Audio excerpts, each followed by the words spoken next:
Hi hello నమస్తే అండి. అందరూ బాగున్నారా? ఆంధ్రులు అభిమానించే అద్భుతమైన రుచితో పిల్లల దగ్గర నుండి పెద్దల వరకు పడి పడి తింటారండి. ప్రతి ఒక్క ఇంట్లో కూడా దీన్ని వండాల్సిందే. కన్న కూతురైనా కట్టుకున్న పెళ్ళమైనా సరే ఇది వండాల్సిందే, ఖచ్చితంగా వండాల్సిందే. మయబరిపిస్తుంది, మనసును దోచేస్తుంది మన ఆంధ్ర పప్పుచారు. ఇంకెందుకండి ఆలస్యం, వండేద్దాం మరి. 200 గ్రాముల కందిపప్పు తీసుకున్నానండి. దీన్ని 2 టైమ్స్ శుభ్రంగా కడిగాను. కడిగిన తర్వాత 1 గ్లాస్ కందిపప్పుకి 3 గ్లాసుల వాటర్ వేసి దీన్ని ఒక హాఫ్ అన్ అవర్ పట్టు నానబెట్టి ఉంచానండి. 1 టమాటా పండు తీసుకున్నాను, మీడియం సైజ్ది. ఈ పండు బాగా పండిందైతే బాగుంటుందండి. పండినటువంటి టమాటా పండు తీసుకుని దీన్ని 4 ముక్కలుగా కోసి పప్పులోనికి వేశాను. 4 పచ్చిమిరపకాయలను కూడా పప్పులోనికి చీల్చి వేశాను. అలాగే ఒక ఆనియన్ కూడా 4 బద్దల కింద పెద్దగా కోసి పప్పులోనికి వేసానండి.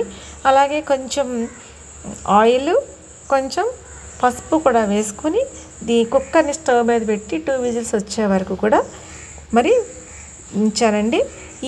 ఈ కుక్కర్లో పప్పు ఉడుకుతున్నప్పుడు ఒక 2 ములక్కాడల్ని 3 అంగుళాల ముక్కల కింద కట్ చేసి వాటర్లో వేసి ఉంచాను.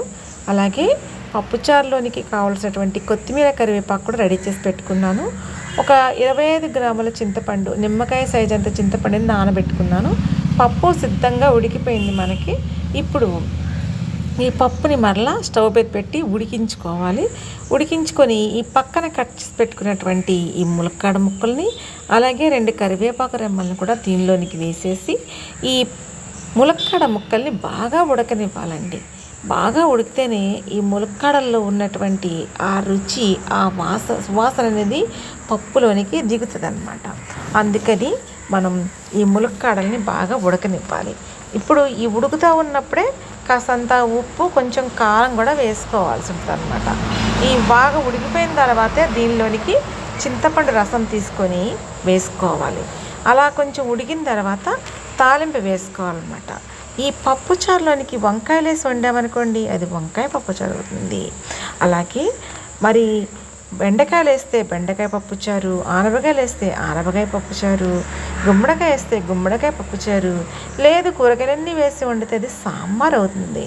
ఇప్పుడు తాలింపులోనికి 2 స్పూన్ల ఆయిల్ వేసి గిన్నెలో వేడి చేసిన తర్వాత 4 వెల్లుల్లి రెబ్బలు కచ్చాపచ్చ దంచి ఇందులోనికి వేసుకోవాలి. ఒక హాఫ్ టీ స్పూన్ జీలకర్ర, ఆవాలు కూడా వేసుకొని గోల్డెన్ బ్రౌన్ కలర్ వచ్చే వరకు వెల్లుల్లిపాయల్ని దీనిలో మీడియం మంటలో వేయించుకోవాలి. ఈ వెల్లుల్లిపాయ తాలింపు అనేటటువంటిది పప్పుచారుకి మంచి టేస్ట్ ఇస్తుంది. అలాగే పప్పుచారు యొక్క ఆ పప్పుచారు రుచినే మార్చేస్తుంది అన్నమాట. కాబట్టి ఖచ్చితంగా ట్యాంపరింగ్లో ఖచ్చితంగా మనము వెల్లుల్లిపాయ అనేటటువంటిది ఖచ్చితంగా వేసుకోవాలి. నా ఛానల్ చూస్తున్న మీ అందరికీ థ్యాంక్స్ అండి. లైక్ చేయండి, షేర్ చేయండి, సబ్స్క్రైబ్ చేయండి, కామెంట్ చేయటం మాత్రం మర్చిపోకండి. ఓకేనా అండి? ఇప్పుడు మన తాలింపు రెడీగా వేగుతూ ఉంది. వేగుతూ ఉన్నప్పుడు 2 ఎండుమిర్చి తీసుకోండి. వాటిని చిన్న చిన్న ముక్కలుగా కట్ చేసి తాలింపులోనికి వేయండి. అలాగే 2 రెబ్బల కరివేపాకుని కూడా దీనిలోనికి వేయండి. ఈ వేగిపోయిన తర్వాత పక్కనే మనం మరిగించి పెట్టుకున్నటువంటి పప్పుచారుని 2 గరిటెల పప్పుచారుని దీంట్లోనికి వేయండి. అలా వేసినప్పుడు ఈ పప్పుచారుతో ఈ తాలింపు అనేటటువంటిది సర్దుకుంటుంది. అలా సర్దుకున్న తర్వాత మిగిలిన గిన్నెలో ఉన్నటువంటి పప్పుచారు అంతా ఈ పప్పుచారులోనికి వేసేసుకుంటే సరిపోతుందన్నమాట. ఈ విధంగా మన పప్పుచారు రెడీ అయిపోయింది. ఈ పప్పుచారులోనికి సైడ్ డిష్ ఏదైనా సరే, ఒక ఎగ్ ఆమ్లెట్ కానీ, ఒక ఫిష్ ఫ్రై కానీ, చికెన్ ఫ్రై కానీ, బంగాళదుంప వేపుడు కానీ, ఏదో ఒక వెజిటేబుల్ ఫ్రైతో ఈ పప్పుచారుని కానీ మనం తిన్నట్టయితే ఇంకా చాలా బాగుంటుందండి. ఇంకా ఏ ఫంక్షన్కి వెళ్ళక్కర్లా, ఏ హోటల్కి వెళ్ళి ఏ కర్రీ ఆర్డర్ చేయక్కర్లా, ఏ బిర్యానీ తినక్కర్లా. అంతకంటే బ్రహ్మాండంగా మన ఇంట్లోనే ఈ పప్పుచారు తయారైపోయింది. చాలామంది హోటల్స్కి వెళ్ళి కర్రీ పాయింట్లకి వెళ్ళి కర్రీస్ అవన్నీ తెచ్చుకుంటారు. కానీ ఇలా సింపుల్గా ఏదో ఒక పప్పుచారు కాసేసుకున్నామంటే సరిపోతుంది అన్నమాట. అది ఏది లేదంటే ఒక చిన్న ఆవకాయ బద్దేస్తున్నా చాలా బాగుంటుంది. ఒక అప్పడం వేయించుకున్నా చాలా బాగుంటుంది. ఒక ఊరిమిరపకాయ వేసుకున్నా చాలా బాగుంది. కొత్తిమీరతో గార్నిష్ చేసేసానండి, చాలా బాగుంది. ఓకేనా అండి? ఇప్పుడు నేను ములక్కాడలు వేసి కాసాను కదండి దీన్ని, పప్పుచారుని. అందుకని ఇది ములక్కాడ పప్పుచారు. ములక్కాడలు అనేటటువంటివి ఆరోగ్యానికి చాలా మంచి చేస్తాయండి. కాబట్టి ప్రతి ఒక్కళ్ళు కూడా ములక్కాడలు తినడం అనేటటువంటిది చాలా మంచిది.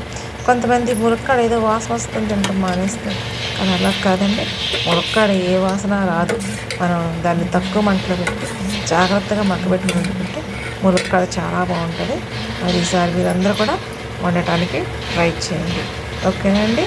మరి గుమ్మగుమ్మలాడే ములక్కాడ పప్పుచారు ఆంధ్రుల అభిమానించేటటువంటి అసలు సిసలైన పప్పుచారు, ట్రెడిషనల్ పప్పుచారు మన కోసం వేడి వేడిగా గుమ్మగుమ్మలాడుతూ నోరేరుస్తూ తయారైపోయిందండి. ఇంకెందుకు ఆలస్యం, ప్లేట్లలో వేసుకొని హ్యాపీగా మన ఫుడ్ని మనం